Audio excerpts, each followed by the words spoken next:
when you feel like it. That's true. But if there was a problem, I'd solve it. There is this show is so not as good without Carrie O'Shea Gorgon. That's all we have to admit to. The fact that you find really cool guests, the fact that you have this network of incredibly and interesting people. The moment you say, "Hey, it'd be kind of cool as a pet psychologist," and you find somebody who can tell you all about pets, or it's not my network. It's not like a new one. I had to go find one. What's up with Downs? We can bring Lauren in. We can ask all kinds of questions. That is not how I found Lauren. I found Lauren through Sister Anne Flanagan because I said, I'm looking for inspirational people who we can learn from for the Backpack Show. And that is how I found Lauren. She's pretty damn inspirational. Yes, so we've got a lot to cover today. We've got a lot. So we've got 2 guests, which is great. We have Lauren Costabile. She's a public speaker and advocate for Down syndrome and founder of Hearts of Joy International, a nonprofit that provides life-saving heart surgery for individuals with Down syndrome. Very excited to talk with her about how and why she founded the organization. And lo and behold, we finally found a pet psychologist that we can talk with about all Carol Alaloof's pet questions. So I'm very excited about that too. We'll talk with Mariette Harold. She is a certified pet behaviorist or psychologist, however you want to term it. And she's a podcaster over at Pause and Listen. Woo! All right, let's dig right into it. We have lots of questions. Hi, everyone. Tim Kitzrow from NBA Jam and NFL Blitz, welcoming you to The Backpack Show. Your hosts, Chris Brogan, Carrie Gorgon, Boom Shakalaka. Backpack Show. Your hair has changed so much. I feel like we need a new opener. Yeah, but if we change the opener every time I change my hair, I'm in a really inexpensive witness protection program. Like we'd be all openers all the time. Fred wants to know why his dog gets the zoomies, and Carol's like, I'm all over this. Hi, I know, we have so much to do. So I was in my head saying Costabile, so I already blew it. You had it better than me. Costabile. So you had it way better than me. I blew it already. I ask, by the way, I always ask how to properly say the guest name because I will not get it correct if I guess. What happened this morning is I ran out of time because I was going to show a really cool little clip I found about a 23-year-old photographer and travel expert who is living with Downs, who was told multiple times that he wasn't going to live past 6 years old. And I thought, wow, how did I just randomly land on this on the same day? That seems like a really sucky thing to tell someone who's like 4 years old. Yeah. They're telling the parents, like, this kid's not going to make it to 6. And the parents were like, we'll just do what we do. My parents would say that, like, you better knock that off or you're not going to make it to 6. Well, that's a whole other thing. Yeah. But this kid's a before COVID anyway, he's a travel blogger and living a great life, and he's in his mid-20s and going, but it's not always the case. And so I think we'll grab Lauren first. We'll ask some questions about what it takes to make the world a bigger place and what it works to fix hearts. Lauren, how the heck are you? Hi, I'm good. How you doing? That was quite the opening. Wow. Yeah, we wonder, but it was great. I have to let Chris tell these meandering stories. If I do it, he's on me in like 10 seconds. Yeah. You're like, oh, because everyone showed up to listen to how your parents raised you. Tell us about your weird story, Carrie. Lauren, so Hearts of Joy International, I can't see you sitting around at the playground on the swing set going, when I get older, I'm going to do this. Not at all. Tell us the origin story. You were clearly not bitten by a radioactive Downs person. Yeah, so I had always had a special passion for people with disabilities and special needs. I volunteered at a camp serving children with special needs when I was 17. And I tell the story to everyone because I was super nervous and awkward. I was a kid myself, and we were waiting to get our campers, assigned to us. I was a counselor. And there was like 100 people in the room, and I locked eyes with the boy with Down syndrome across the room, and I just smiled at him. And before I knew it, he was like running over to me, gave me a huge hug. And there was so many people in that room that, not any other person was like, hey, I think Lauren needs a friend. Like, she's never done this before. Like, she needs some love. But he saw that. And that always stuck with me. Like the heart of someone with Down syndrome is very special, for lack of better words. And that's kind of where the seed was planted initially. And then I kind of sought it out. I studied recreational therapy in college, and then I ended up working at an adult day program for people with Down syndrome and special needs. And I taught dance class and art class and all these fun things with this population. And then 4 years ago, I went to Uganda. I had done some mission work before that in other countries and saw people living in deep poverty. But then I'd never really seen anything like that until I went to Uganda, seeing people living in deep poverty, but also how people with disabilities are perceived in third world countries. And I tell everyone, you can't unsee something, and I couldn't unsee it. These children they're not seen for the gift that they are. They're seen as a burden and a curse, and culturally there's a lot going on. And I just couldn't shake it. And I knew that I had a lot of resources here in America, a lot of connections, a lot of people that I knew would donate to help such a cause. And it was like, I'd be a fool to not do something to help. It felt like it just fell into my lap. And so I said, okay, I'm going to do this. Kind of crazy, but I'm a full believer in you can't unsee something. And when you really feel called to help, like you have to follow that. So there's much more to that story, but I don't know how long you want me to talk for. I mean, at a clip, less than 2 minutes, but we'll get to you all. Spark Notes version. So yeah, right. There's certainly some gears shifting in this one, right? So at the first you're like, oh, these people really deserve, everything they can have. And I want to make sure that they have fun learning dance and all that. That's really different than I want to make sure that we get heart surgery and that we get these people up to another level. Like no one would have faulted you with just like taking them for day camps and things like that. Right. But you said, you know what else I think I'll do? I'll work on some surgeries. Why heart surgery in particular? Why? Like, is there a defect? Yeah.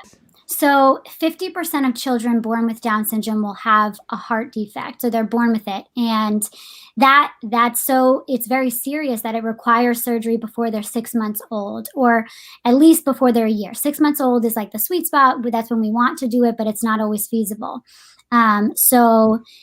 It becomes very fatal if you don't correct it. And so what I saw when I went to Uganda, I sought out the Down syndrome community there because I always love to see how they're perceived in other parts of the world. So I visited like 25 kids in their homes. And I met one baby in particular. And anyone who started any kind of business, any nonprofit with children will tell you it takes one kid, you fall in love with one baby, one child, and like that's it for you. And that's exactly what happened to me. I met one family, the last baby that we visited, and she just so happened to be 6 months old. And I remember from the camp, like I remember seeing these huge scars on my camper's chest and being like, what's that, as a kid? And then I asked the directors and they told me, like 50% of these children are like have heart defects and they have to have this corrective surgery. And I was always very intrigued by that. But it also caught me by surprise that that's what was laid on my heart when I was visiting all these kids. I kept asking, do they have a heart defect? Did they get the surgery? And everyone kept saying, no, they're fine. They're fine. And I just think it was because of lack of awareness. They didn't correlate Down syndrome with the heart defect. And therefore kids were dying because they didn't even know to take them to get it checked. So this little baby was the sweetest. And I just really fell in love with her and her family.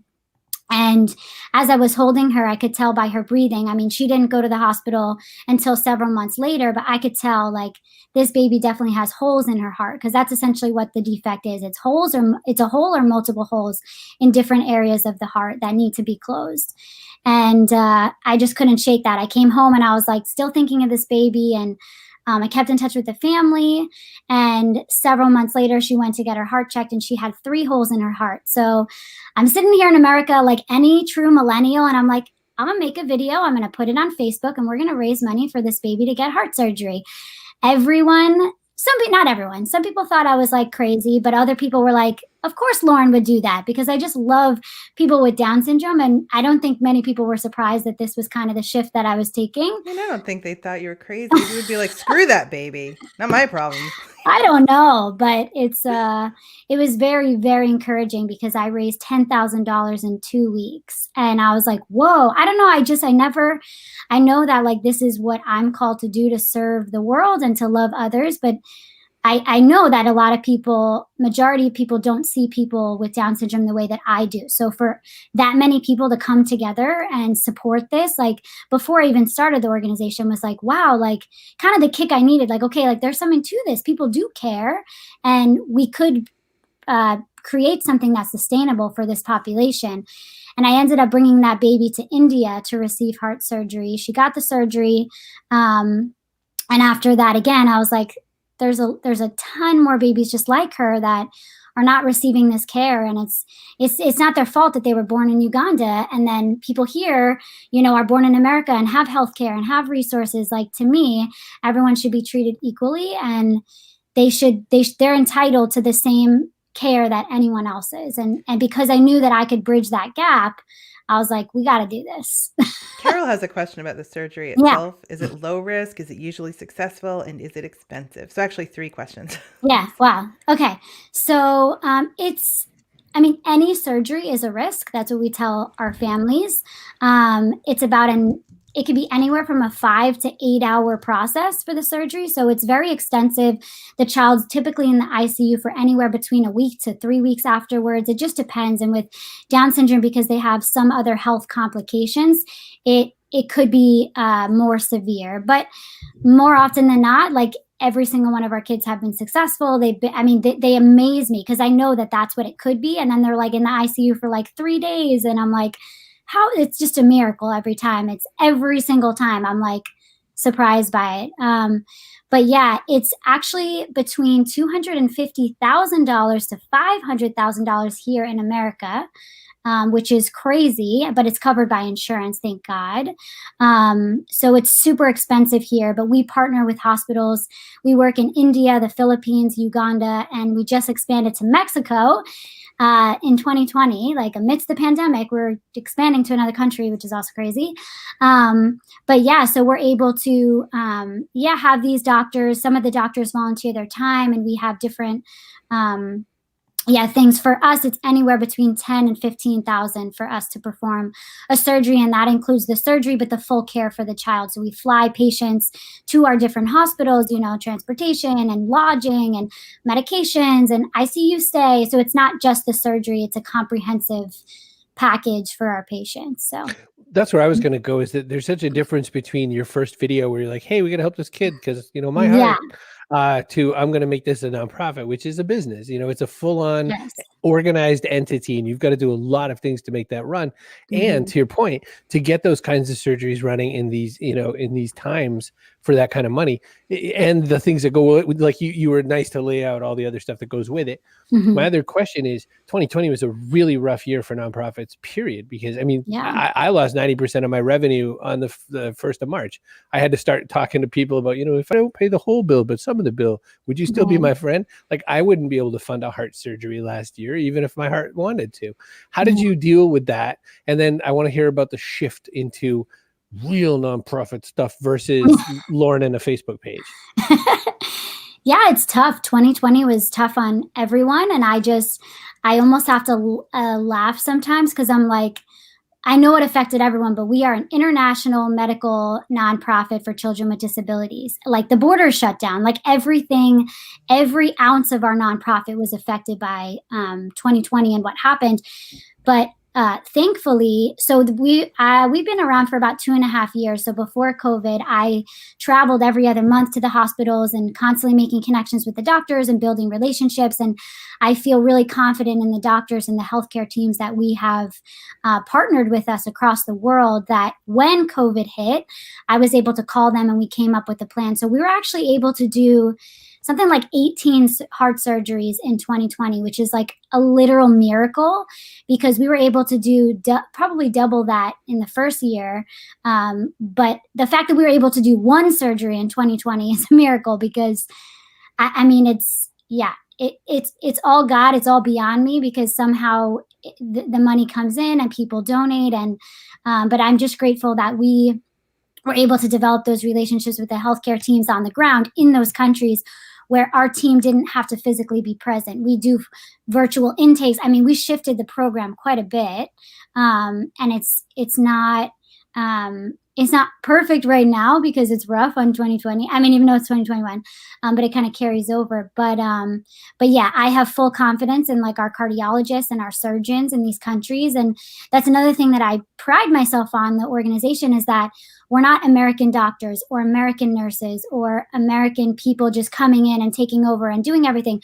Those organizations are wonderful in their own regard, but it's important for me to partner with the Native people, and because they want to help their own people. They just need the connector. Like that's kind of how I feel like my job is, or part of my job is to connect people with the resources. And I love our doctors so much. Like I would trust them with my life, and that says a lot. The very high medical standards for care. But yeah, so it's really because of the people on the ground that we've established these partnerships with that we were able to still function and be able to perform these surgeries. And our generous donors and grants that came in, and a lot of people, it's interesting, like have done a lot to supplement and help nonprofits during COVID as well, which was really, a blessing for our kids and for our program. So how many kids have you helped altogether? How many individuals? 35 in 2 years, but plus the pandemic. So I'm like, I wish that those numbers were more, but to me too, it's not really about the numbers. Like I would be happy with one child, honestly, which is probably not good business wise, but heart wise, I'm happy when we can help save the life of one child and establishing a relationship with that family. It's not just the heart surgery for us. It almost starts with the heart surgery, but our team is there, and we have social workers and counselors, and we're educating the family and walking with them through this process. Because not only does their child have a disability, which they did not plan for, but now their child has this complex medical heart defect as well. So it's very complex. And we walk with them through that process. We're there to support them and all these things. So you were saying too, the attitudes people have about those children to begin with in some cultures already, they'd be like disinclined to do anything for them. It's hard. Culturally, they're seen as like a curse or like a burden. So normally, usually they're like kept inside. I mean, because Down syndrome is physical, you can see on the child's face that there's something different about them. They're constantly or immediately judged, or, kind of, just brushed to the side. Yeah. So we try to change, like break that stigma as well. And the way that we do that is by changing the hearts of the families, because it's one of my favorite things is when a family comes back from India, goes back into their village in Uganda and tells their friends. You can't even imagine how many other children we've gotten into our program, or like referred to our program by other moms. And they're like, hey, my child, that's like one of my favorite things, is because that means we're changing a culture. We're not just saving lives, but we're changing a culture, and we're breaking a stigma that's been there for hundreds of years. So that's really, it's like a ripple effect. It's very beautiful. And it's nothing I could do even. It's like I do my part, and then it just kind of is this big ripple. So it's amazing really that you're saying, oh, during the pandemic, we're only able to help 18 kids. I'm like, what did I do?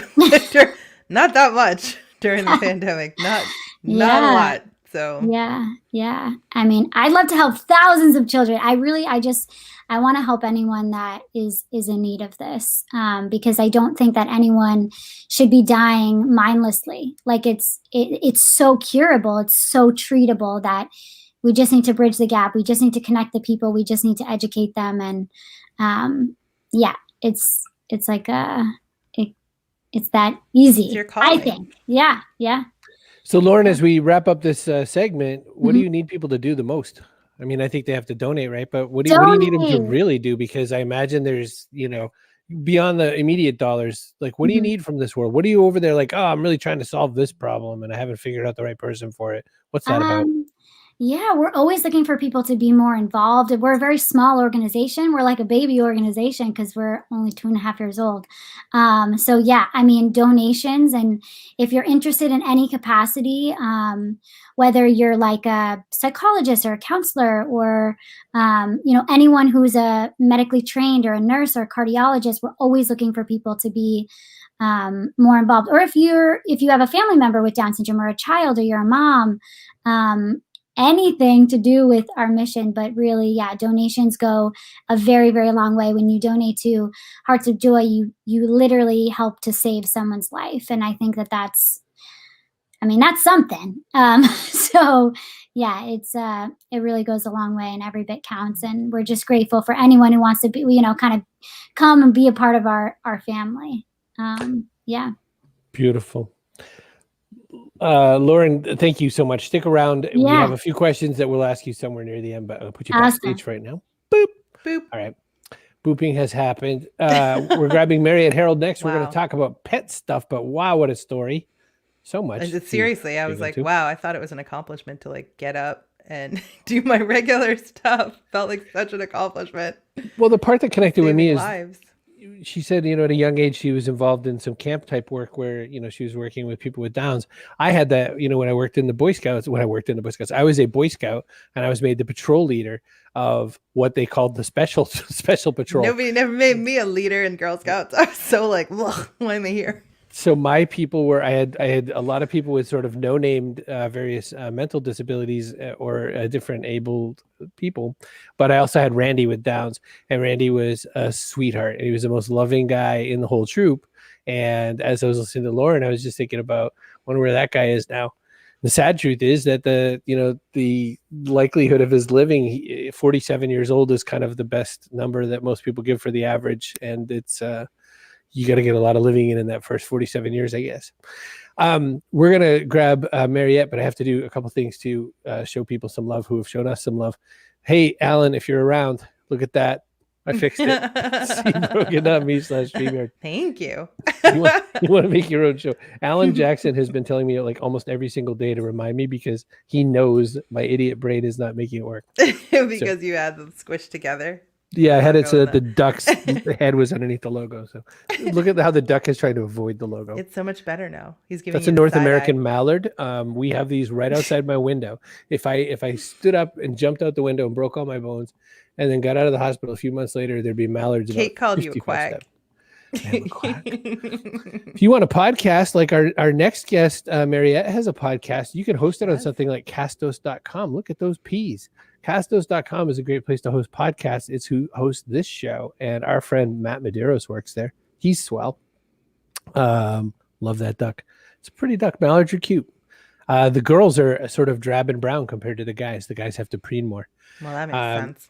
If you want a .online domain called pickourguestforus.online or something, you can get one for 99 cents for a whole year. Just use the code Chris in all caps at cbrogan.me/online.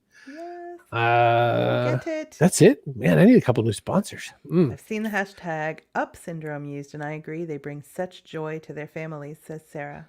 I think one of the biggest tricks with talking with people with Downs is that you basically have to make this adjustment that they're regular folk who have some different choices and interfaces. So you almost always try to talk to them like they're kids because there's something in their nature that makes you talk to them way below Kate, their age. We can have a conversation about this later. I love those ducks. Oh, okay, Kate. Let's grab Mariette Harold. Okay, so does that psychology degree carry over? No. Well, one thing about the sausage sponsor is if at any time you feel the hankering for a little bit of delicious pork sausage, Carrie can send you Johnsonville coupons any day I'll of the be week. like, shh. Yep. I'm grabbing Mariette. We're going to ask some questions. Mariette Harold, hello, and how are you today? Hello. I'm great. How are you guys? Thank you for having me. So who is that pillow that you're petting? This little pillow here is Amali, and she's my little 7-year-old Amish puppy mill mama survivor that I'm fostering and rehabilitating and working with. And I thought she'd be a good little prop with me today. She's a sweetheart. Can you scoot just a little closer to your mic, maybe? I know the dog's in the way. She's very fluffy. Is that better? So what's an Amish puppy mill? I mean, like I'm envisioning it, and I'm probably not getting it right. So everyone knows about puppy mills, but here in Ohio, we have Amish puppy mills that are just awful. It's hard to describe, but I actually have some pictures here. So if I show you one more look at this sweet little face here. All right. But I'm going to put her down and then so I can show you. This is actually what she looked like when I got her. So this picture, here's a good one. So she was a puppy mill breeder dog for 7 years at an Amish puppy mill. So for 7 years, she literally sat in a crate day after day, 24/7, 365 days a year, with tons of other puppy mill dogs used for breeding. When people read the stories online for to buy a new puppy, sometimes or most of the time, the description will say, "Oh, the mom and dad live in the home. They are our beloved dogs and pets, and the puppies that they have live here and they are raised in our home with us." That is a lie. There are very good, reputable breeders here in the US and all around the world.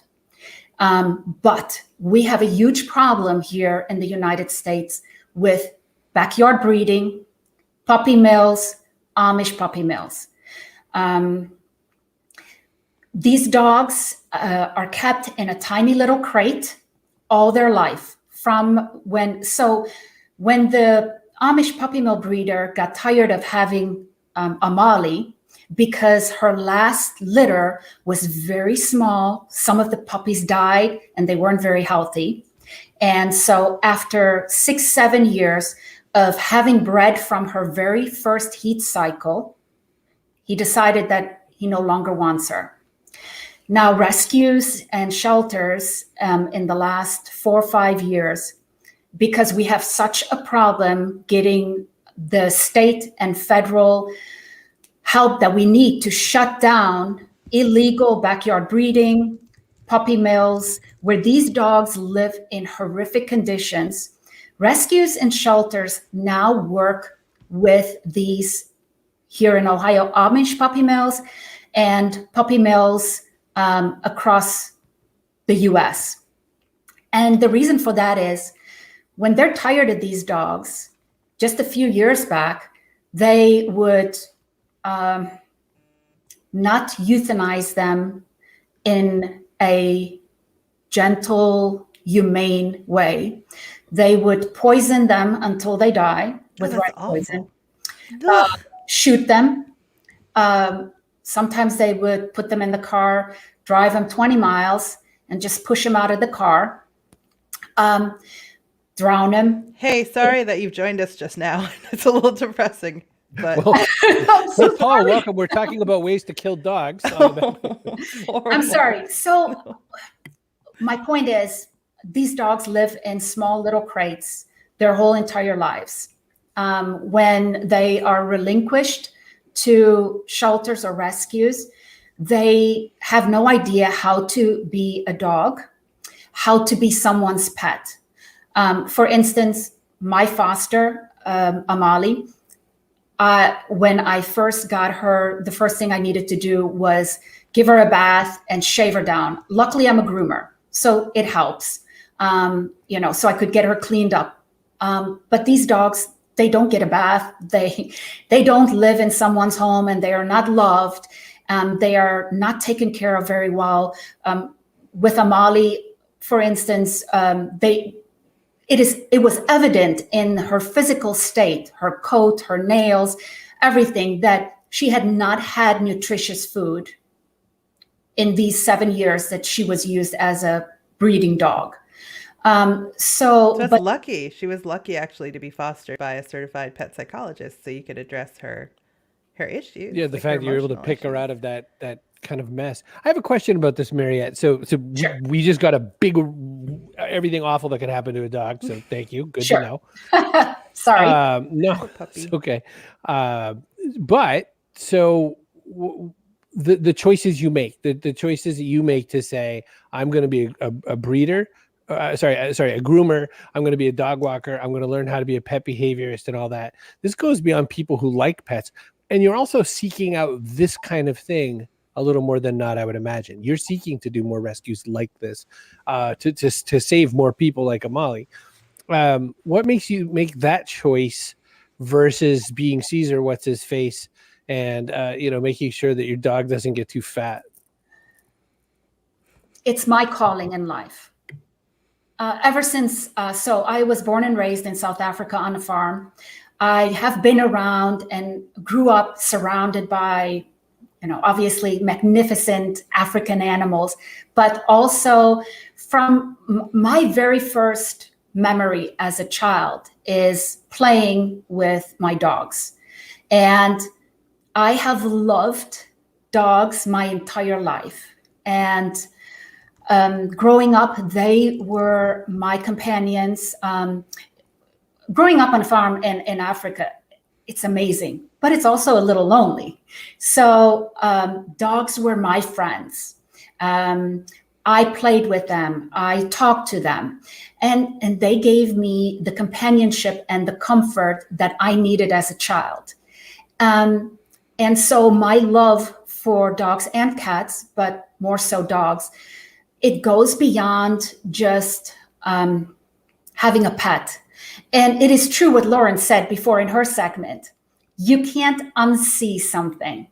So as far as pet psychology and behavior goes, I've seen, because I have a dog walking and pet sitting business, but I've been involved in rescue and fostering and for a long time.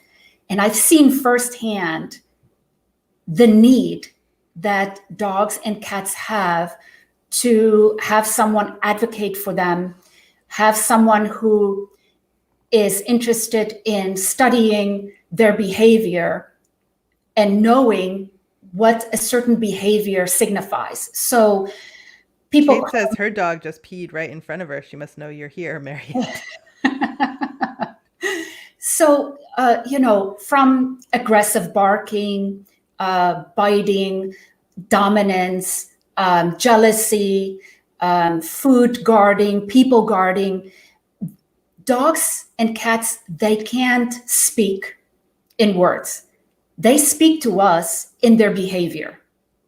And if you pay close enough attention and you learn about this behavior signifies this need. Your dog is trying to tell you something by a behavior, whether it's aggression, whether it's crying. Sometimes people say, oh, my dog is so lazy. All he wants to do is lay on the couch. That might be true, but that dog might have an underlying medical condition. It might have a thyroid condition or, something to that effect. So for me, in building my own pet business, a dog walking and pet sitting business, to becoming a licensed groomer, I always wanted to do more. And that is where pet psychology and being a behaviorist comes in, because now I feel like I can truly make a difference. So for me, it's a calling. So now we have lots of questions to your calling. What does this behavior signify? My dog is inconsolable. Every time I go into one bathroom, cries like I'm going to die, but doesn't seem to mind when I go into another bathroom. Why? Is it possible that something bad happened in the bathroom that you go into, that he cries when you go in there? I need a little more information than just this, but it's possible that the dog was accidentally trapped in the bathroom. It could also just be a separation anxiety behavior.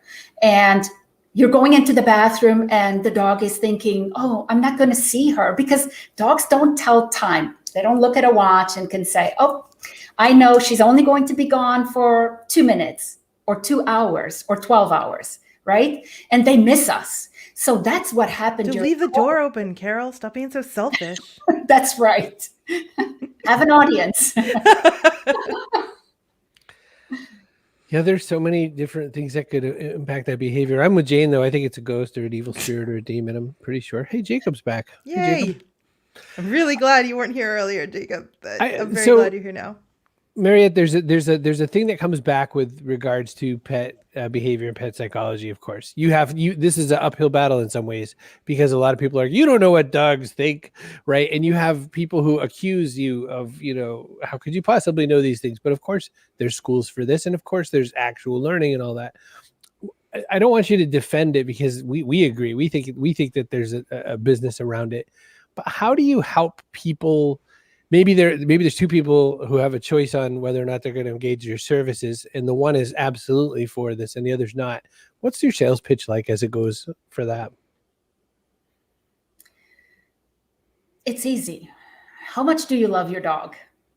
Oh. Is your dog just a dog that's another person in your home that you put food down for once or twice a day and water and open the door and let him go outside when he needs to go to the bathroom? Or is it important to you that your dog is happy, that it behaves well? Do you want to take advantage of what a dog can give back to you? Because there is nothing like knowing the unconditional love of a dog. I'm sure there are more people on this show watching that can agree with me about, if you've had the love of a dog or dogs in your life, you know that there's nothing better. I think COVID proved that to us. More dogs and cats were adopted in 2020 during COVID than any other time. Well, I have a theory about that, Mariette, and I think it's because influencers couldn't leave their house, and they were like, I need a way to post cool pictures, and I can't go places anymore, so puppy! It's possible. But I'm a little cynical. You interview those people and you ask them if that dog or cat that they adopted enriched and made their life better. I want to bet 80 to 90% of people will say absolutely. There are more dogs.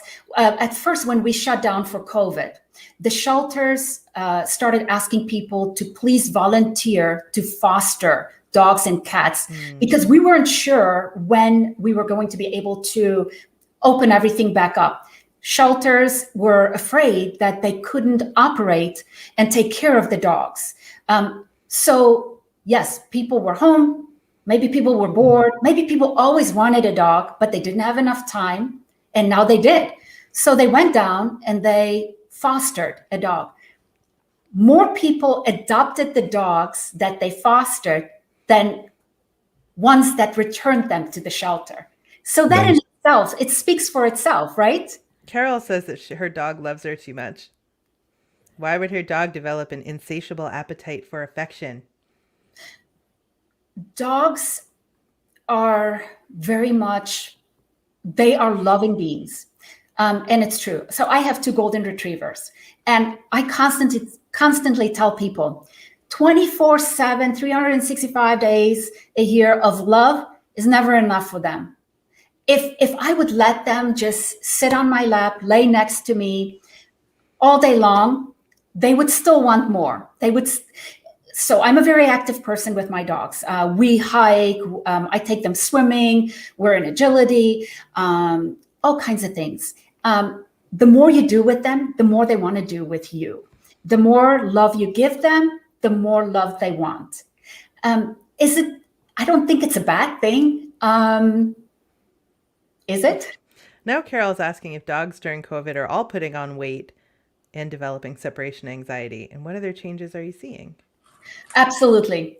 So people now are calling me, and the most, the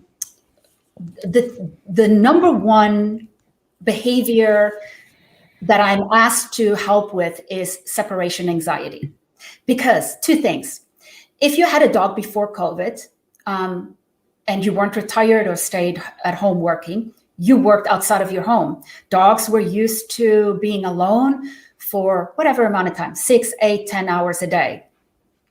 Now, or during COVID, all of a sudden everybody was home. Not just maybe mom or dad, but kids were home too.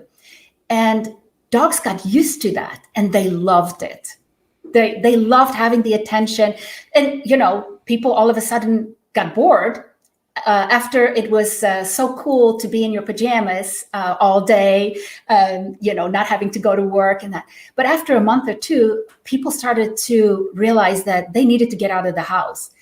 Couldn't go to restaurants, couldn't really socialize with friends and family. So they took their dogs for a walk.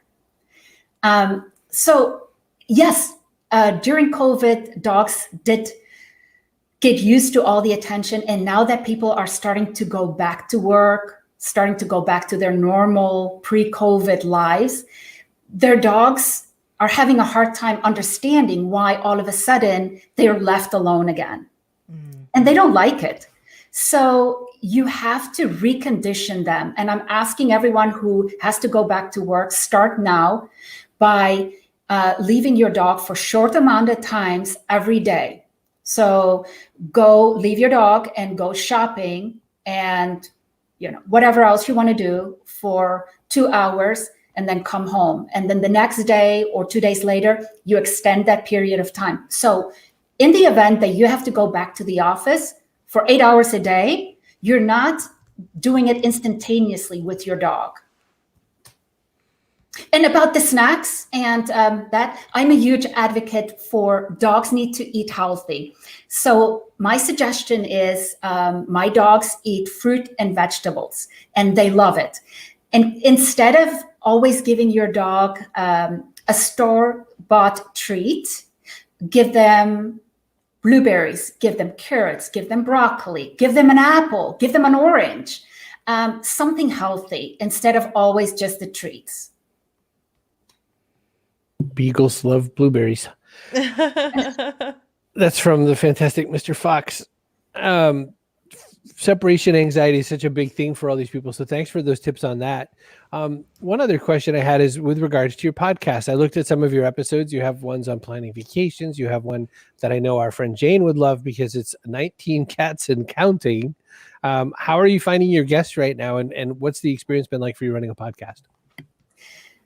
So I am not good at sitting still. And when COVID happened, my dog walking and pet sitting business lost 70% of its clientele because all of a sudden everyone was home and they were walking their own dogs. And we still had essential workers that we helped to take care of their dogs, and we were allowed to do that. But all of a sudden I found myself with all this extra time on my hands. And I always wanted a podcast. I have two sons, and they are both avid podcasters. And I just think that it's such a fun and really cool thing. And I wanted to create a podcast for pet lovers where we cover just about everything. So we talk about Euro dogs, dogs that are service dogs. I have a veterinarian he's my veterinarian for my golden retrievers. And he comes on the show whenever he has enough time. And he answers questions that the audience send in to me about their dogs and cats. I recently interviewed two rock stars, as I call them, from the TV show The Pack. I don't know if anyone watched it. It was on Amazon. It was a reality show where owners and their dogs traveled all over the world and did challenges, very much like Survivor. And two of those finalists were guests on my podcast. I like to talk to just people who help in this dog world, people who foster, people who are a part of a rescue, really just, and it's such a wide spectrum, I guess. It's not one thing in specific. Now that we're all getting back to a more normal way of living, I'm getting a little busier. So I haven't kept up with the podcast as much as I want to or should. But like I said, I just really started it as a hobby. Where Fun. are you in Ohio? I am in a city called Strongsville, which is close to Cleveland. Oh, look at that. So is That's Jane. where Jane is. Jane just asked the question where you're Yep. based, and you're in the same area. Oh, Jane, you can have some more help when you Tea time. start to travel again. So we're at the spot in the show where we grab our friend Lauren back. So drink that, drink that, drink that. I'm watching you back there. Drink it. Hydration is important, Lauren. Great. Now you just I choked made her her on her choke. water. Oh my Now you can't bring gosh. her out. You got to give her. I'm a doing minute. it. That's Breathe. mean. Welcome back. It's mean. You know, I we forgot didn't- you could see me. Yeah. You know, everybody does, even though we tell them we can see you back there, like they forget. That's so funny. We watched a really nice massage from a loving husband one time. He We were brought her very envious. toast, bred He that did a woman great job. toast. Oh my Yep. gosh. Then we saw this other guy flexing, Raj Law, the fitness guy, was flexing back Oh, there. yeah. Super like rippity rips back there. Raj is a he's like, handsome gentleman.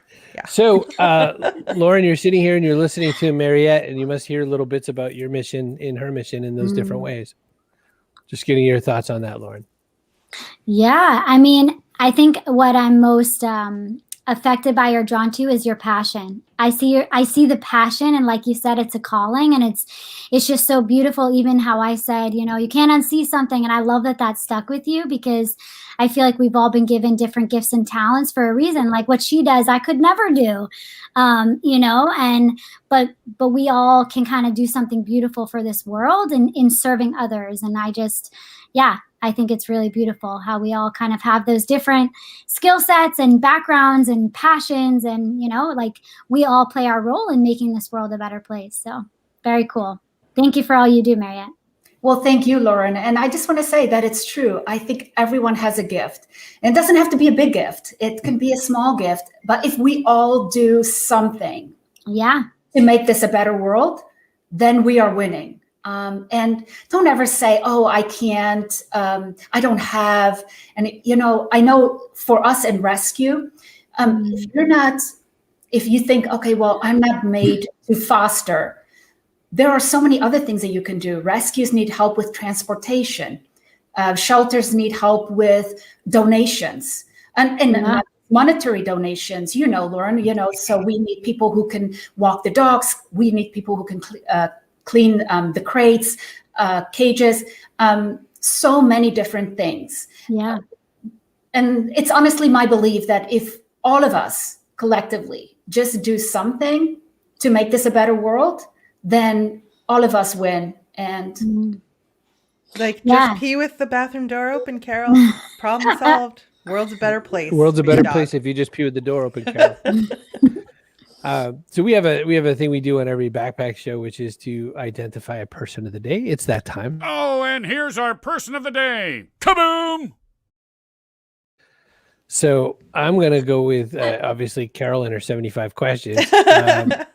But I like that, you know, Carol had a cat named Q-Tip because of white paws, or is asking about white paws. And I'm pretty sure Sarah Romero is going to answer back no because of Tribe Called Quest.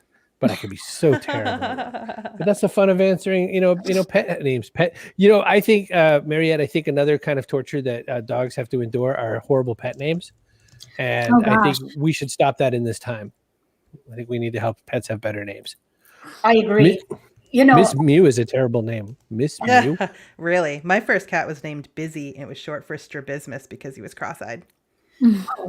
yeah, I agree. I think it is important to give your pet, your dog or your cat, a real name. Don't give them a name of something. You know, Amali's name was Fluffy when she was taken in through the rescue. And Fluffy is cute enough, but, you know, Fluffy is a fluffy pillow, a fluffy bed. My golden retrievers are Sam and Annika. They're like kids, and they have names that personify that they, you know, are part of this family. And so I agree. I've come across some very interesting and terrible names. You know, the most interesting cat name was Loverboy. Okay.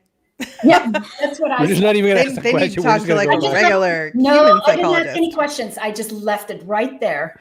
Lover boy. Lover Anne Okay. Boleyn had a dog she named Wolsey after Cardinal Wolsey. She didn't like very much. Very That was nice. funny. Leslie says, our cats and dogs all have human names. My daughters felt they needed old man names. Love A lot that. of dogs and cats are now called Fauci. Oh, Very nice. interesting. Yes. Very nice. Yeah. Well, we've reached that part of the show where we ask every single guest the same question, which is what goes in your backpack? Now, this could be something physical, like an avocado.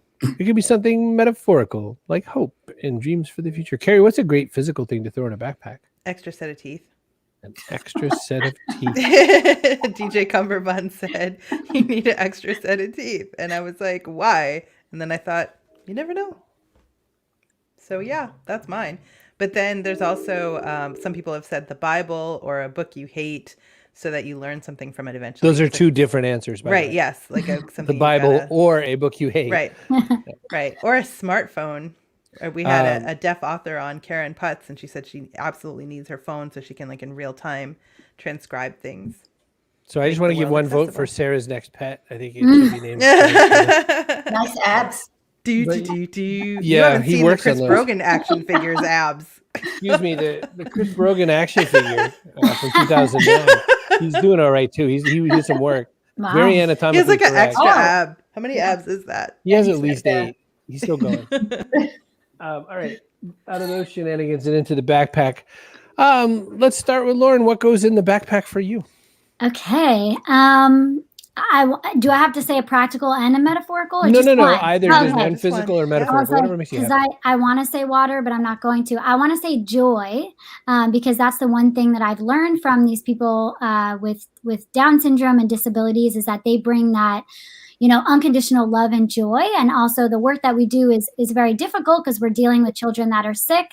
And so I like to tell my team, like, that's what I want to bring to the families and the kids that we're serving. We want to bring joy into this kind of desolate and dark situation. And in turn, those children give us so much joy. It's like the one thing, hence the name Hearts of Joy. But yeah, it's joy for me because that can, really bring so much love into a difficult situation. I think there's a paradox that people think you can't be joyful and sad at the same time, but I believe that you can go through difficulties and still know that there's a greater purpose and that there's something good that's going to come from everything, that there is, hope in that joy. Joy's on a higher scale sometimes than happiness. It's something that can have a lot more molding. Yeah. All right, Mariette Harold, I have 2 questions for you. What goes in the backpack? Okay. So Oh, that's the and- first one. Okay. So for me, I think a dog and hope, and they're connected because I think if I have a dog throughout my life, that's been the one thing that's been so important to me and have given me, the joy, the hope. And I say hope because I am a firm believer that if you hold on to hope, we all go through stages in life, different experiences, and sometimes you feel so down. But if you continue to always have hope in your heart, I think you'll be okay, because hope is that beacon of light that keeps you from giving in to the terrible sadness or darkness that you sometimes feel. That I think if we're honest, every person feels at one point or another in their life. And so hold on to hope and get a dog. Well, choose your dog carefully. Don't try to carry like a Newfie in that backpack. It wouldn't get very far. And I have one super fast Twitter level question for Mariette. Who is Rolene or Roline? Because they're from South Africa. I didn't know if they're a pal of yours. Do you know them? Rolene van Heerden is my childhood friend from South Africa.